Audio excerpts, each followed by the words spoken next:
Hey everyone, I'm Gardening with Ben and welcome to today's episode. Today's episode is we're going to talk about the best advice that we can give you for starting your own allotment if you're starting one this year. So sit back, relax and enjoy today's episode everyone.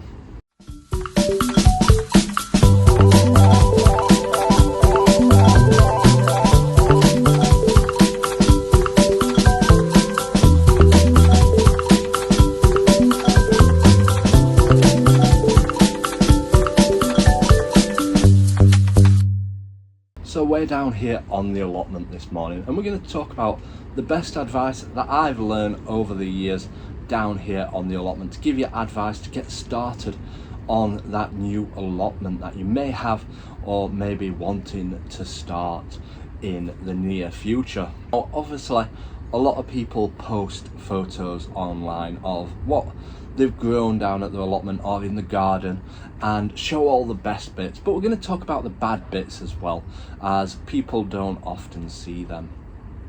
So when you're starting an allotment, often you get it and it's absolutely covered in weeds and rubbish and you name it, it's a dumping ground more often than not, and other people on sites will often dump the rubbish on vacant plots, as I've seen in the past. And sometimes you can go and have a look at an allotment and there might be loads of stuff on there, and then the next time you come it might all be gone because people have nabbed it as they know it's a vacant plot, which is often the case. So the first thing to do when you get an allotment or looking for an allotment is to make sure that there's water on site, as obviously there's ways and means of catching water from like sheds and greenhouses and catching it in buckets and things like that, but it's never enough water to last you throughout the year, as we have had bad summers the last few years, so it's not been too bad. But one year we had a heat wave and it was that bad that even councils wouldn't let people use hose pipes. So often our allotment site said you can't use a hose pipe but you can fill up at the tap, which was a blessing because obviously we managed to keep things watered. And before that came in, I'd filled up all my water butts with water and got enough to last me throughout the year. So that is one thing that I always say, make sure there's a water tap on site, as most allotment sites do have water on site. A lot, some don't, so just have a look and make sure it's near where the plot is, or you'll need an extra long hose pipe. So that is the first thing I always look for. The next up is obviously you'll get your plot and it will be a mess, a total mess. It will have weeds all over, brambles, the lot, you name it. Everything will be growing. So the first thing to do is obviously clear off all the rubbish what might have been dumped on site. Some councils let you put it in an area and they'll take it away, or sometimes you have to just get rid of it yourself, but obviously watch out for glass and sharp objects. The next thing to do after that is then trim it all back, clear it all down and look what is growing, because more often than not there'll be fruit bushes growing. There might be plants that come back every single year in there, so have a look around and keep an eye out for what is growing, or ask other neighbours on plots and ask them if they've seen anything what's been growing on that plot, as obviously you don't want to lose any established fruit bushes and plants like that what will become handy for you in the future. So once you've trimmed it all back, the best thing to do is look online for tarpaulin and cover the plot. Cover it as much as you can with tarpaulin. Yes, it won't let the water in, but it will kill all the weeds back and brambles. It won't kill them back completely, but it will keep them under control, because once you've trimmed it back, trust me, it will grow back fast and you don't realise how fast it grows back. I've seen people come on with diggers, clear the plot with a JCB digger and think, yes, I've cleared it all now, we're ready to start, but they've not covered it back over and it grows back pretty fast. I used a rotavator in my first year and that was the worst thing that I ever did, because it chopped up all the roots and created thousands more weeds. So the best thing I did after that was to dig it out naturally. Just dig out as all the weeds naturally. Keep it covered and just dig over a bit at a time. Once you've cleared it, cover it back over if you don't think that you're going to get on top of it fast, because allotments are a full-time job. Yes, I've only got 2 days a week now to do it, but my allotment is manageable. I've covered all my paths in black membrane so weeds don't grow. I've got wood chip over the top or paving slabs, so I keep my paths under control. That is the main thing. If you're wanting paths, have them so that they're manageable, so that the weeds won't grow back. Obviously black membrane is quite expensive.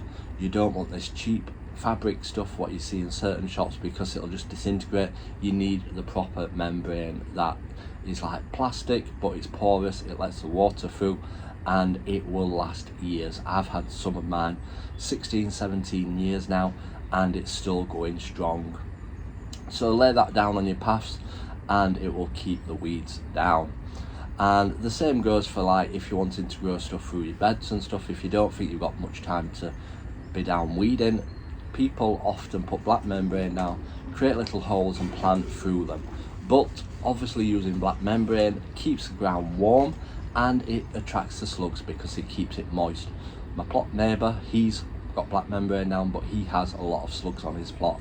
So it works in two ways. It can be good, it can be bad, and yeah, you can sometimes struggle with it. So we've sorted out his paths, we've sorted out clearing the plot down. So next up is obviously get yourself a shed or a greenhouse, and that will be your growing space. They are very important because obviously if you've got a shed and a greenhouse, you can go down when it's raining. You can always be down at the plot. There's always something to do down at the allotment, whether it's pottering around in the shed or tidying up in the greenhouse and potting things up. There's always plenty to do, and that's one of the things that I've got. I've got this shed and I can always come down in any weather apart from snow sometimes. But yeah, we have this shed where we come down regularly. So that is one main thing. And obviously you can look on Facebook Marketplace, see what people are getting rid of and see what freebies you can get. Freebies always are fantastic, especially wood. Wood always comes in handy. If you see people chucking wood out, collect it, because you will always make use of wood. So that's the shed and the greenhouse. If you're looking at getting a polytunnel, however, don't get one of these that are like £99 or something like that. Yes, it's expensive, but they're not proper polytunnels. They'll rip after a few years in the wind and they won't last long. Or look at a reputable company like Northern Polytunnels or First Polytunnels or Premier Polytunnels, and they will last, and it's the proper material to let the sunlight in and keep things warm in the polytunnel. My polytunnel cost me about £500, but it's a massive one, but it's lasted me about 15 years. It's just starting to wear away on the creases, but I keep sealing it and hoping that it'll last a bit longer. But yeah, look at a reputable company when buying a polytunnel. Next up is what shall you plant in your first year. Now you obviously get the gardening bug and you want to try and start as much as possible, and the first year is often hard, obviously tidying it up, clearing it all and getting things ready. And the first things that you should plant are obviously your fruit trees. Usually around this time of year they're selling loads of fruit trees everywhere. I bought mine from a supermarket. I've also bought some from proper fruit places, but yeah, they're pretty cheap at this time of year and you can get some decent ones. And obviously it takes a few years for them to establish. Just think of where you're going to plant them, because that's where they're going to live forever. So make sure you plant them somewhere that you're happy with and that you wish you'd never planted them in that space. But yeah, have a look around, and obviously now is the perfect time to plant them because they get the roots established and they will grow well. You don't want to be planting fruit trees or bushes in the summer because they will be harder to establish and take root.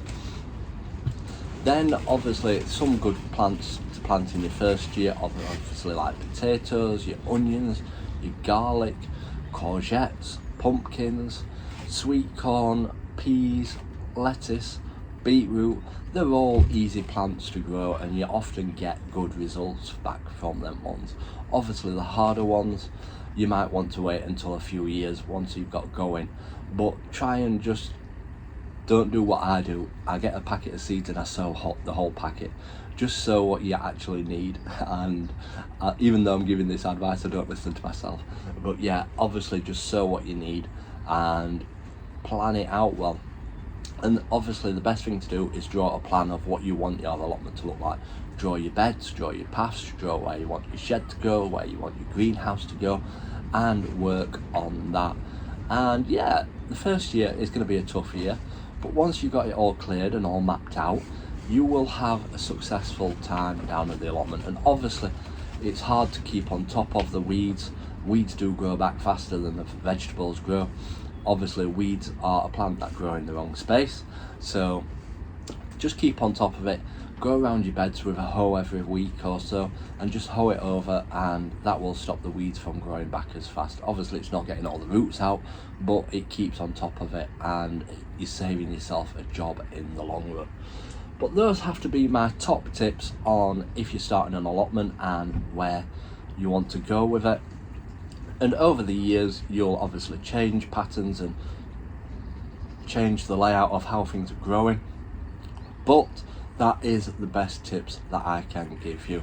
And yeah, have a look around, enjoy yourself, and do take photos and share with people your journey on the allotment, because people do love to see it. And that's what I do. I share all my pictures, all my success, and I show my failures, because I don't want people to think that it's an easy thing to do, because it's not an easy thing to do. An allotment, it is hard work, and especially when you're doing it on your own. If you've got a few people doing it, it's a lot easier. And just enjoy it, and if something fails, just try it again the year after. Like some years I get successful with certain crops, and then the year after they do absolutely rubbish. So you just have to live and learn. Whether you do it special one way and it works one year and then it doesn't work the next year, it's just trial and error with gardening, and you will find that out when you're starting out. But if you've got any advice or tips that you want to share with me, or if you want to ask any questions, feel free to leave them in the comments, or follow me on Instagram or Facebook page as well. We've also got a podcast as well called Gardening with Ben, which is available on every podcast platform, where we share tips and advice. So I hope you've enjoyed this episode. I hope that you've learned something, and good luck with your gardening and allotment journey. Until next time everyone, remember, keep smiling, keep shining, and keep gardening with Ben, everyone.